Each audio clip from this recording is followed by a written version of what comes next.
आप सभी का बहुत बहुत स्वागत है आपके अपने शैक्षणिक यूट्यूब चैनल ऑल सब्जेक्ट्स पर। और उसी क्रम में आज एक मोटिवेशनल स्टोरी, कहानी, संदेशप्रद, शिक्षाप्रद लेकर आया हूँ। A fox and a crow, एक लोमड़ी और एक कौवा। हिंदी की बुक्स में लिखा होता है एक चालाक लोमड़ी और कौवा। Once a fox was very hungry and roaming around in search of food.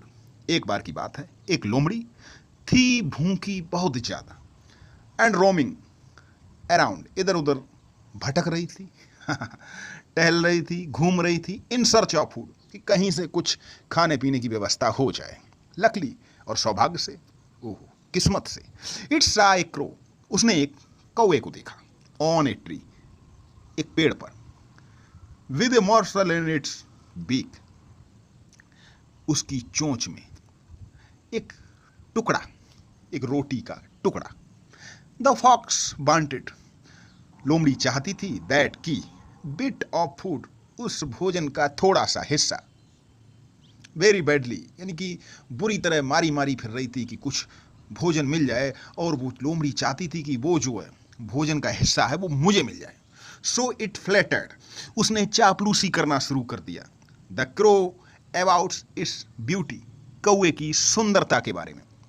अब सभी लोग जानते हैं कि कौवा सुंदर तो नहीं होता, लेकिन उसने ऐसा किया, चापलूसी करना शुरू की, उसकी प्रशंसा करनी शुरू कर दी। About its beauty and its lovely voice, और उसकी सुंदर मीठी आवाज के लिए। अब कहीं कौवा सुंदर बोलता है, सुंदर तो कोयल बोलती है, लेकिन उसने जो है मक्खन लगाना शुरू कर दिया।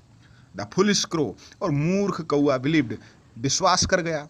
व्हाट द फॉक्स सेड, उस लोमड़ी ने जो भी कहा। एंड स्टार्टेड सिंगिंग, और गीत गाना शुरू कर दिया। यानी कि जब लोमड़ी ने कहा कि तुम्हारी आवाज तो बहुत सुंदर है, तो कौवे ने गीत गाना शुरू कर दिया। द बिट ऑफ फूड, और उस भोजन का हिस्सा, that it held in its beak, उसकी चोंच से नीचे गिर गया।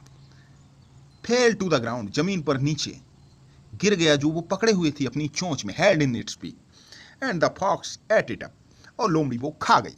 The fox laughed and said, यानी कि the fox laughed and said, कि हंसी और बोली, I may have praised your voice, मैंने तुम्हारी आवाज की प्रशंसा की थी, बट लेकिन I said nothing about your brain, लेकिन तुम्हारी बुद्धि के बारे में नहीं, यानी कि तुम बिल्कुल ही तो ये थी कहानी चालाक लोमड़ी कि किस तरह। इस कहानी से हमें शिक्षा ये मिलती है कि कुछ लोग हमारी झूठी प्रशंसा कर, यानी कि कभी कभी हमारी झूठी प्रशंसा कर अपना काम निकाल लेते हैं। इसलिए ऐसी झूठी प्रशंसा करने वालों से सदा सावधान रहें। तो चलिए मिलते हैं फिर किसी नई कहानी के साथ। तब तक के लिए आप सभी को नमस्कार।